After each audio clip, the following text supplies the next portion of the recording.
Kisah diawali dengan seorang pembunuh bayaran yang bernama Drasa yang bisa bertahan di dalam tanah hingga 1 minggu, yang bisa bertahan tanpa makan, minum, dan tanpa memikirkan cicilan bulanannya. Semua itu ia lakukan demi menyelesaikan misi membunuh orang incarannya.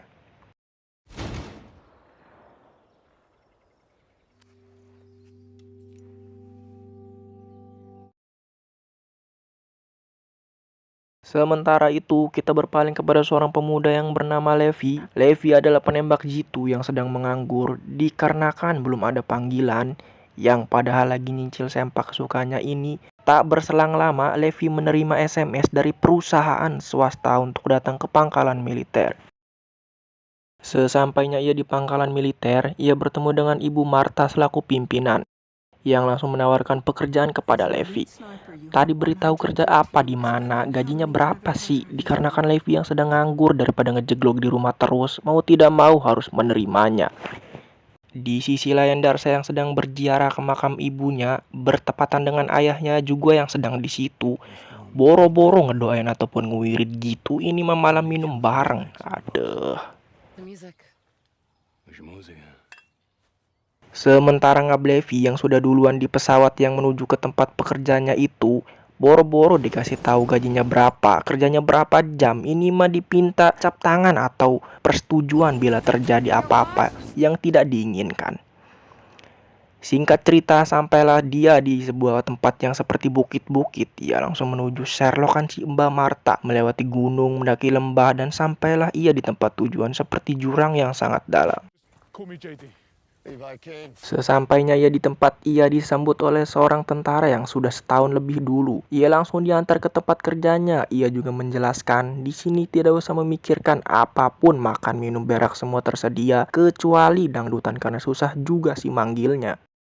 Sesudah di dalam menara, yang Levi pun tidak tahu menahu untuk apa menara ini dibuat. Malam pun tiba, mereka berbincang-bincang sambil ngopi, ngudut, makan gorengan bareng. Tentara itu juga tidak mau ngasih tahu pada Levi. Kata dia juga, kau akan tahu sendiri. Caelah, so misterius amat. Setelah makan, minum, dan pastinya ngudut, Levi pun memutuskan untuk tidur dengan senjata di sampingnya untuk berjaga-jaga. Pagi pun tiba. Tentara itu sudah dijemput oleh helikopter yang akan pulang, tetapi setengah jalan ternyata dia tidak dibiarkan pulang, malah dibunuh, yang dikarenakan pekerjaan tidak boleh tersebar luaskan. Kembali lagi pada Ngablevi yang sedang mengecek pakai teropongnya. Ia terkejut ternyata ada rekan lain di menara sebelah jurangnya, dan ialah seorang pembunuh bayaran di scan awal, Nona Drasa.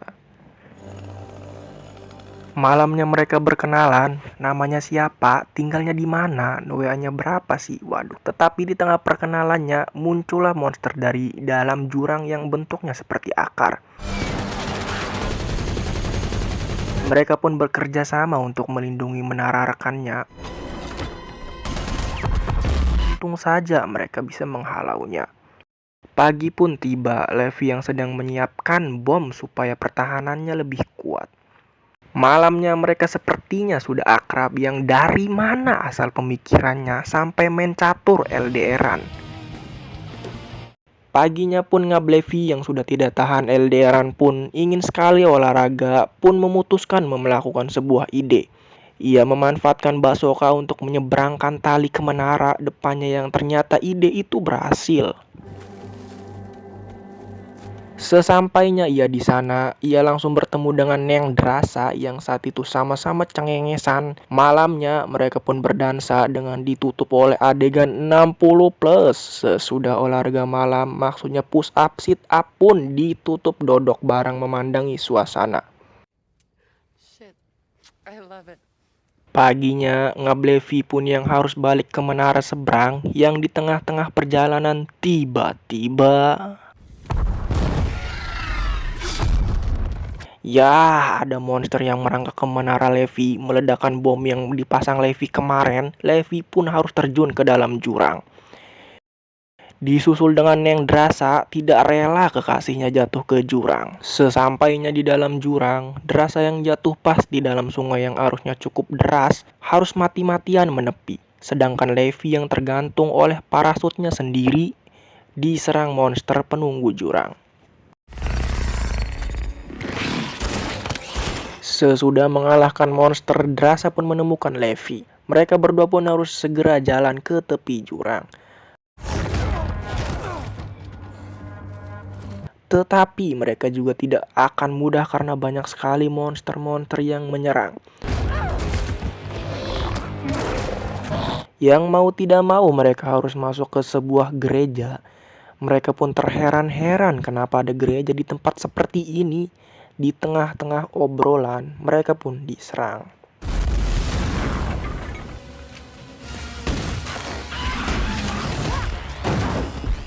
Mereka berdua pun lari terbirit-birit dan mereka menemukan sebuah pintu bunker raksasa di balik tepi jurang.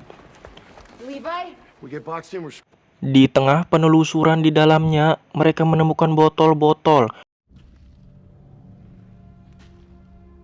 Bukan botol susu ataupun botol berben, tetapi botol cairan kimia ataupun bekas penelitian ilmiah. Mereka juga menemukan rekaman video seorang ilmuwan yang sedang membicarakan percobaan ilmiahnya. Disinilah kita bisa menyimpulkan bahwa monster yang menyerang dan yang mau menghancurkan umat manusia itu adalah penelitian yang gagal dan malah menjadi ancaman. Mereka berdua pun harus melanjutkan perjalanan, tetapi di tengah-tengah perjalanan mereka bertemu.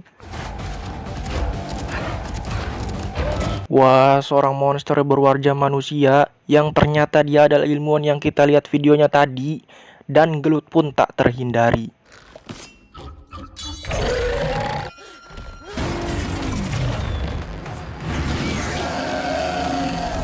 Setelah mengalahkan monster itu, mereka pun lanjut jalan. Mereka pun akhirnya sampai ke tepi atau pinggir jurang dengan mobil jeepnya, yang dikarenakan Honor belum turun, mobil tersebut dibawa naik juga.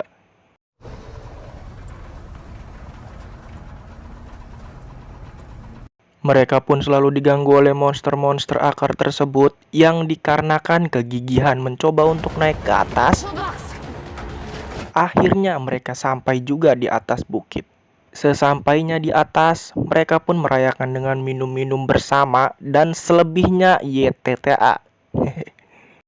Di pagi hari pun Levi mentelpon si cecunguk Martha bahwa memutuskan untuk resign. Gak apa-apa walaupun gak digaji juga, yang penting badan sehat. Martha pun yang tidak mau begitu saja melepaskan mereka dikarenakan mereka sudah tahu seluk-beluk jurang ini. Dan mereka pun memutuskan untuk lari sejauh mungkin karena menara sebelumnya sudah dipasang peledak.